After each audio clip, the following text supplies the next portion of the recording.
Alors salut à tous. Aujourd'hui je compte faire un petit commentaire du passage quand Saint Paul donc, a la vision de Jésus-Christ sur le chemin de Damas où il allait pour encore persécuter et tuer des chrétiens. Je veux partager ici une méditation et voilà, donc je ne sais pas si des pères de l'Église ou d'autres saints docteurs ont pu en parler de cette manière-là. C'est juste une idée qui m'est venue aussi par rapport à ce que je peux dire, moi, par rapport à l'occultisme et le lien qu'il y a avec... ça, il faut voir dans ma playlist. Ma playlist sur, j'ai plus le nom, c'est tout ce qui va être, tout ce qui est sur l'occultisme. Voilà, eh bien, ça permet vraiment de savoir, de pouvoir lire, et Dieu sait si on en a besoin, plus on va en avance dans le temps, et plus on s'approche voilà, des temps de la fin, et aujourd'hui on est vraiment dans des temps de la fin. Eh bien, c'est important d'avoir cette lecture de l'action du démon, justement pour rester, pour garder la lumière de sa lampe, hein, et pour garder l'espoir et pour garder la vision claire. D'accord. D'ailleurs, la lampe, c'est aussi d'y voir clair pendant les ténèbres. Plus les ténèbres vont s'épaissir et que on va avoir la sensation, le sentiment que le Seigneur tarde, eh bien, les vierges sages gardent la lumière, gardent la lampe dans les ténèbres. Et c'est important d'y voir clair dans les ténèbres. Donc, voilà, c'est pour ça que il y a cette playlist et je fais beaucoup de références à l'occultisme. Et donc, le lien très fort qu'il y a entre, vous pouvez le voir dans cette playlist, entre donc, le serpent, c'est pas pour rien du tout, le serpent, le reptile, etc., et Satan, et donc les attributs, les caractères, d'accord, et la façon d'agir et tout le reste. Eh bien, en fait, par rapport à Saint Paul, ce qui m'est venu à l'esprit comme ça, c'est que, eh bien, en fait, il avait été donc aveuglé. Déjà, il est tombé de cheval. Donc le cheval, il y a un côté quand même, la cavalerie, le cavalier, c'est quand même quelqu'un qui est en posture haute. Et là, il tombe de cheval. Donc il tombe de son piédestal. Il y a presque une question d'humilité, voire même d'humiliation. Donc tomber à terre de cheval. Ensuite, il y a peut-être même une référence au fait de devenir petit, parce que le nom Saoul, qu'il avait, d'abord il s'appelait Saoul, et donc Saoul, ça veut dire le demandé de Dieu. Demandé de Dieu. Ce qui est demandé de Dieu. Là aussi, on pourrait faire des liens peut-être avec Saint Paul, mais après, il a été rebaptisé Paul. Or, Paul, en latin, donc ça, par rapport au latin, c'est petit. Donc, c'est quelqu'un qui est devenu petit et tombé de cheval. D'accord ? Tombé de l'orgueil. Et donc, il y a la question de l'orgueil, mais aussi donc, la question du mal, parce qu'il était en train de faire le mal. Et voilà, je vais... Alors, attendez 2 secondes, voilà. C'est un petit réglage là. Et en fait, donc, après cette apparition, quand Dieu lui dit, donc, pourquoi me persécutes-tu? Je suis Jésus que tu persécutes. Donc, Jésus s'identifie complètement aux chrétiens. Il persécute les chrétiens, Jésus dit, tu me persécutes. Donc, ce qui fait bien référence au fait que les chrétiens font partie du corps du Christ. Donc, en tant que membre, et donc on reçoit la vie du corps et on participe de la vie du corps, du Christ. Eh bien, en fait,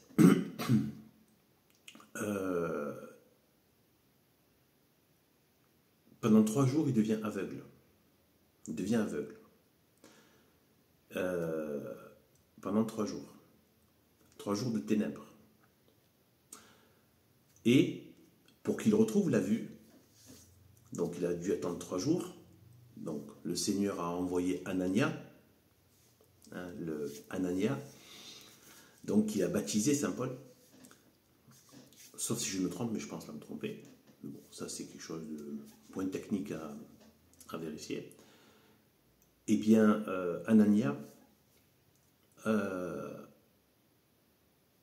qu'est-ce qui se passe? Et ça c'est très connu, hein, là c'est ultra célèbre. C'est que, avant de recouvrer la vue, Saint Paul, enfin, s'est exprimé comme ça dans la Bible, hein, c'est que les écailles lui sont tombées des yeux. Les écailles. Et c'est ça que je voulais partager. C'est par rapport aux écailles du serpent. Le serpent, le corps du serpent est recouvert d'écailles. Or, c'était lié à l'aveuglement. Il ne pouvait pas voir avec ces écailles-là, les écailles du serpent.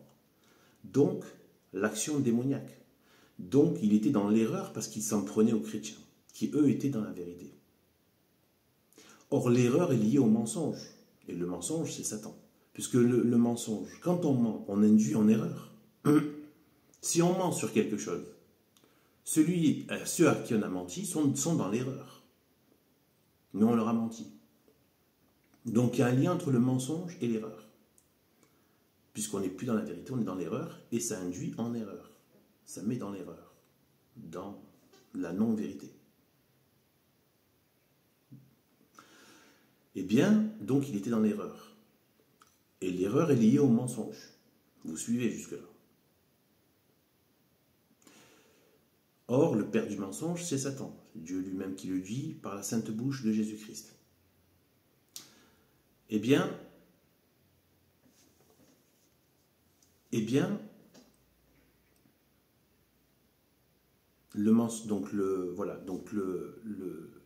par rapport donc au mensonge. Or, Jésus-Christ, toujours dans la partie de l'Évangile où il parle donc de Satan qui est le père du mensonge, parce qu'il n'y a pas de vérité en lui, il est le père du mensonge, et il est homicide dès le commencement. Il y a le lien, ça j'en ai déjà parlé ailleurs, mais il faut en reparler de ces choses-là, le lien qu'il y a entre le mensonge et l'homicide, entre le mensonge communiste et les goulags, entre les mensonges et les erreurs, du coup,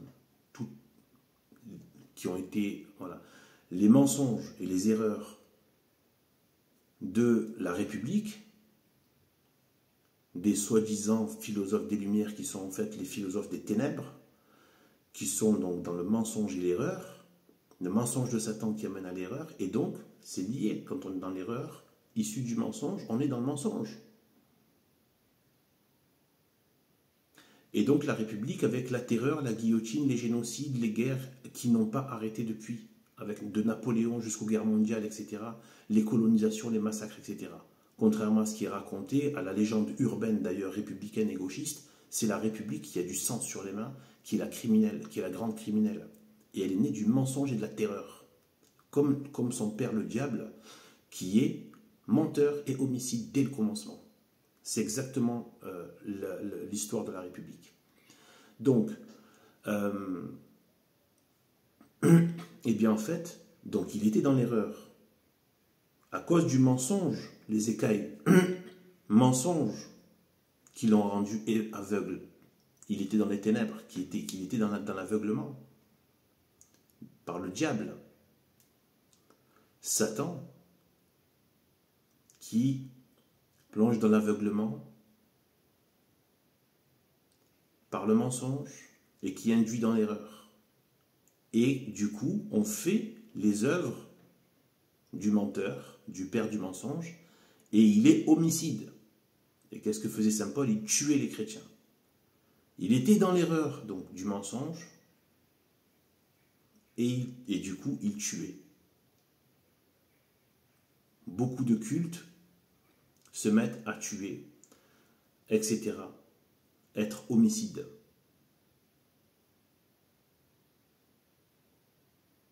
Le mensonge de la République et l'avortement. Le mensonge de la liberté qui n'est pas la liberté mais la licence. C'est pas pareil. Allez faire vos recherches, la différence entre la liberté et la licence. Ça aussi j'en parle ailleurs, mais voilà. eh bien en fait, on voit bien qu'il était dans l'erreur du mensonge, et donc il était lié. Il y a un lien très fort entre le mensonge et le meurtre et l'homicide. Regardez ce que font les gauchistes, ils calomnient. Et comme ils ne trouvent pas de défaut chez les catholiques, ils calomnient. Ils ont calomnié pendant des décennies, des décennies, des décennies en train de calomnier sur les catholiques et les chrétiens. Les vrais chrétiens, les seuls voilà, qui sont catholiques, traditionnalistes, pas Vatican II. Depuis 1963, le Vatican est apostat. Le Vatican n'est qu'une succursale du gauchisme républicain. Voilà. Et donc, nous, on est des catholiques traditionnalistes. On ne reconnaît pas le Vatican. Depuis le Vatican II, tout ce qui est venu après Pie XII appartient au démon. Voilà.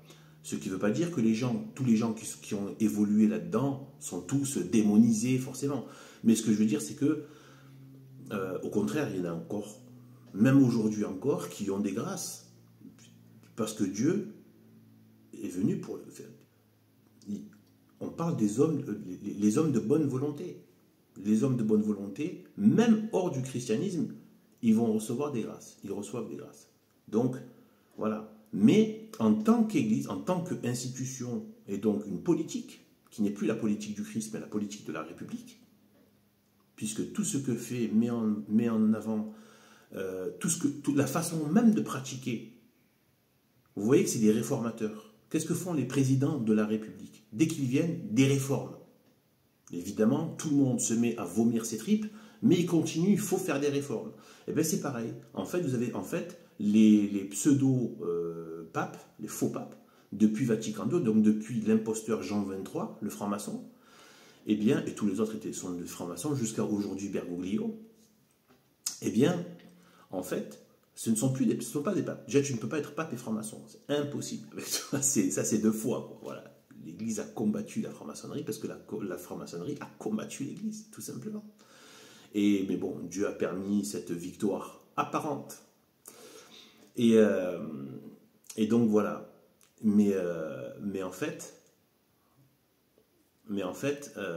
voilà. Et du coup, donc tout ce qui s'est fait après, donc voilà. Ça, je le dis pour les gens qui ne capteraient pas. Voilà. Voilà, donc les vrais catholiques ne se reconnaissent pas du tout depuis Vatican II, et donc en tant qu'institution politique, elle ne fait plus le règne de Jésus-Christ, donc elle fait le règne du diable. D'accord? Attendez, il y a toujours un petit truc qui vient là, hop. Enfin, et donc en fait, voilà, donc on a voilà, donc on a ça. J'essaie de retrouver le fil. Ensuite,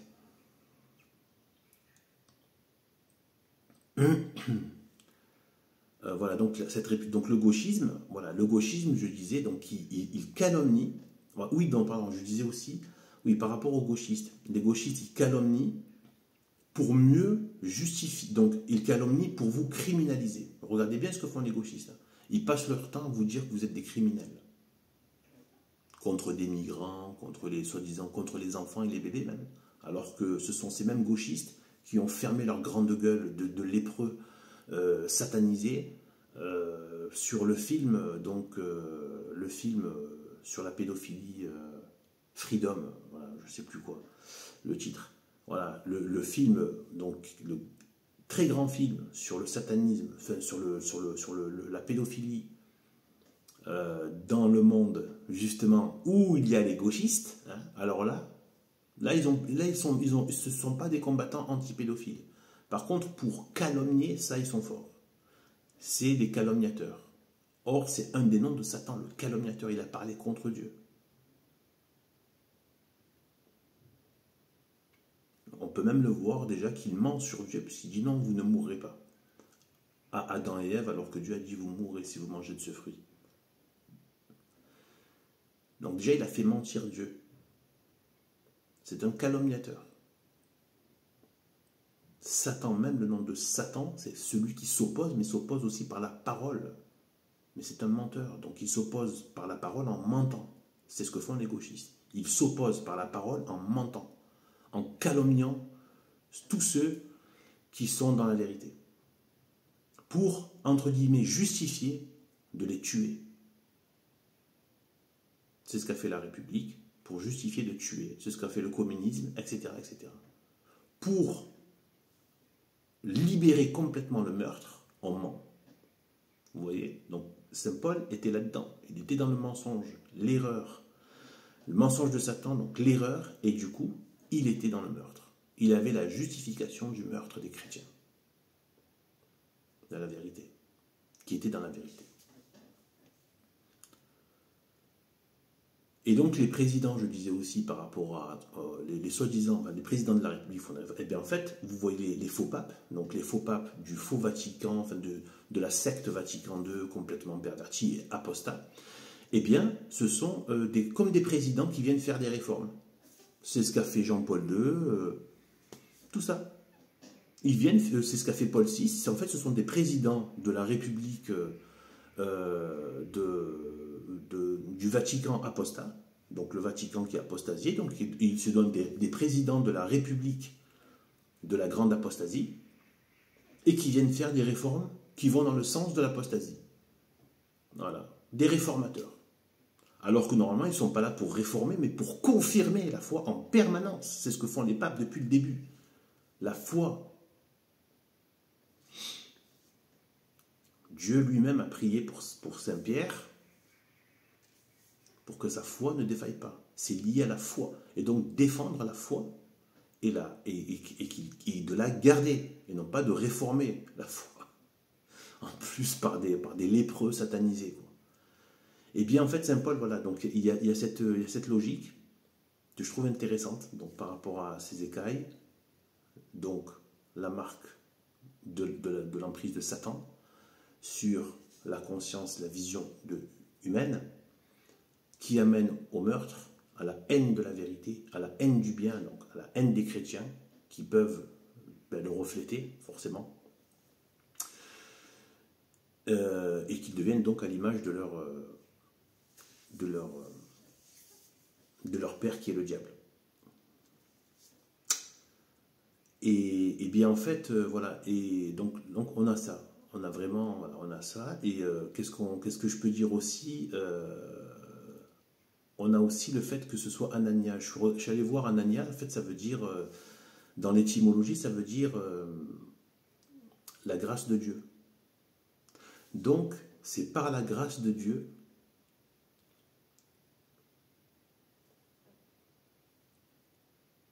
que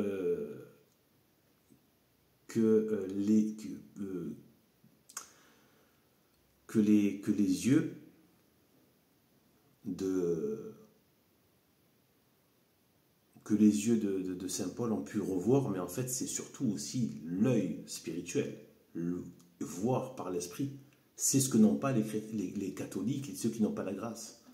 C'est pour ça qu'ils sont là en train de dire, mais qu'est-ce que c'est? Pourquoi vous croyez dans l'incarnation? Dieu fait homme, qu'est-ce que c'est? Parce qu'en fait, c'est pas possible. Naturellement, tu peux pas. Même avec la grâce, on ne pourra jamais le saisir à 100%, jamais.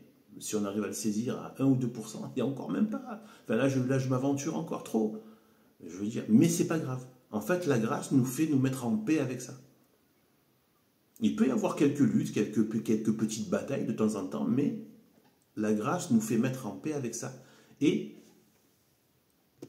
elle nous le fait l'aimer et en découvrir petit à petit, au fil de la vie chrétienne, toute la beauté, la richesse et la grandeur qu'il y a derrière cette humiliation et cette humilité.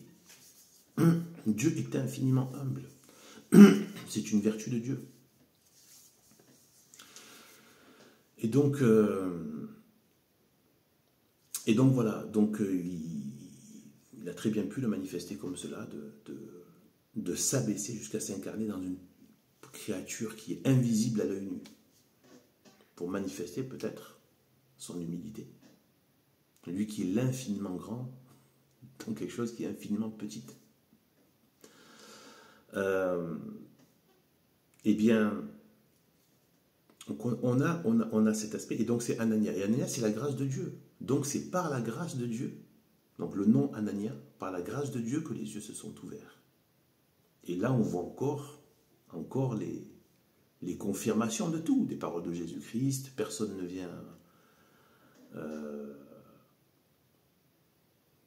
vient à Dieu si Dieu ne l'attire. Tout vient par grâce. Mais après, c'est est-ce qu'on répond à la grâce? Est-ce qu'on laisse la grâce opérer ou pas? Mais tout le monde, même les ennemis de Dieu, reçoivent des grâces. Mais voilà, si tu tournes le doigt à la grâce, après on ne sait pas à quel moment Dieu peut aussi cesser et abandonner la personne.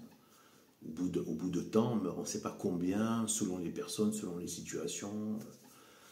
Voilà. Au bout de combien de tentatives de Dieu pour attirer cette âme, ça on ne sait pas. C'est dans le secret de Dieu, de son jugement, de sa façon d'orchestrer tout cela. Voilà. Et bien, donc on a Anania, j'aime bien le nom qui s'appelle Grâce de Dieu. Et c'est lui qui lui a ouvert. Donc c'est vraiment par grâce. Par grâce. C'est par la grâce. Et ensuite, donc, il dit tu seras rempli de l'Esprit Saint. Donc c'est par la grâce de Dieu. Et donc rempli de l'Esprit Saint. Et après, il est rené, devenu enfant de Dieu. Par grâce.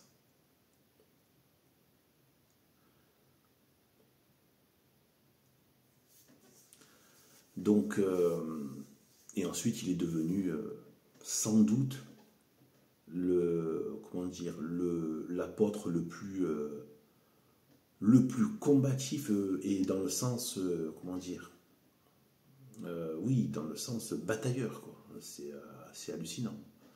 Quand on voit son parcours, c'est complètement... Voilà. Et tout ça avec rien, quoi. C'était pas... Il n'y avait pas des grands moyens, il n'y avait rien, quoi. Voilà, enfin, rien. Oui, il y avait les grands moyens de Dieu, évidemment, qui dépassent ce que nous, on considère comme étant des grands moyens matériels. Et en fait, aussi, je suis allé voir aussi le Anania, vous savez, les 3 Hébreux qui ont été jetés dans la fournaise. Donc, quand Nabuchodonosor a voulu les brûler, mais qui étaient rentrés dans la cour, parce qu'ils avaient été reconnus pour leur sagesse, leur science, etc. et tout, leur connaissance, leur vertu. Bon, après, comme ils n'ont pas voulu sacrifier aux idoles, comme ils n'ont pas voulu préférer allégeance à un autre Dieu que Saint, Saint, Saint est son nom, à Dieu, l'Éternel, eh bien, voilà. Eh bien, en fait, voilà, ils sont allés jusqu'au martyr, sauf que le martyr là n'a pas été de manière consommé de manière physique, puisqu'il y a eu le miracle qui a fait que ils ont été le feu ne les touchait pas, il y avait un air frais et très bon qui les environnait, le feu, malgré tous les combustibles qu'ils mettaient, ils ne pouvaient pas les toucher. Et donc, ça s'est confiné dans la Bible, hein. Voilà. Et c'est une vérité. Et bien voilà, un des 3 Hébreux s'appelait Anania. Voilà. Et après, quand ce miracle a opéré, ils se sont mis à chanter au milieu de la fournaise et à louer Dieu.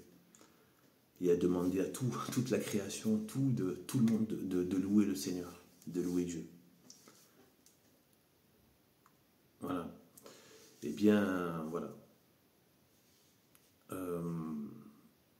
Voilà, je pense que je peux dire un peu par rapport à ça. Donc c'est vraiment une question du coup de serpent, hein, de Satan, qui aveugle les yeux de l'esprit. Et il faut vraiment, voilà. Et je pense que de nos jours, le système veut nous remettre beaucoup d'écailles dans les yeux. Et le système tout, hein, c'est-à-dire les horreurs, des clips de soi-disant musique, tous les clips sataniques, les concerts sataniques, tout ça, ce sont tous des messes noires de Satan. Tous. Il y a énormément d'occultisme qui est pratiqué dans Netflix, dans tous les films, etc. C'est pour remettre le matérialisme pseudo-scientifique, qui est une abomination. L'encyclopédie de Satan, c'est la pseudo-science moderne, Ce sont les scribes de l'encyclopédie de Satan, ce sont les universitaires et le gouvernement qui passe son temps à diffuser la lèpre universitaire, etc. Donc tout ça, ça met des écailles dans les yeux. Big Bang, singe, chimpanzé, évolution, etc. Tout ça, ce sont les écailles du serpent. Donc faites attention. N'écoutez pas le gouvernement, n'écoutez pas les universitaires, n'écoutez pas les pseudo-scientifiques. Ce sont tous des gros ignorants qui sont dans l'erreur du mensonge de Satan. D'accord? Ce monde a été créé de but en blanc par la simple et toute puissante parole de Dieu, qui est son Verbe, Jésus-Christ. Et par l'opération du Saint-Esprit, bien évidemment, toute la Sainte Trinité est engagée. Et bien sûr, la puissance du Père, la toute-puissance du Père éternel. Eh bien, voilà, et quand bien même on ne tue pas, on ne se met pas à tuer des gens, ayant ces écailles, on tue son âme. Et donc oui, il y a toujours l'homicide au bout du mensonge et de l'erreur. Même si on ne va pas tuer les autres, on va tuer son âme. Et on est dans la mort éternelle. Et les supplices éternels et la compagnie des démons. Je vous rappelle que ceux qui ont eu la vision d'un démon, vous pouvez en mourir juste de le voir en fait. Vous voulez passer l'éternité avec ça, vous? Croyez-moi, tout cela est parfaitement réel. Nous vivons dans le mensonge universel. Jésus-Christ reviendra. Jésus-Christ est déjà venu, premier avènement, et le second avènement. Sur ce, que Dieu nous bénisse. À bientôt.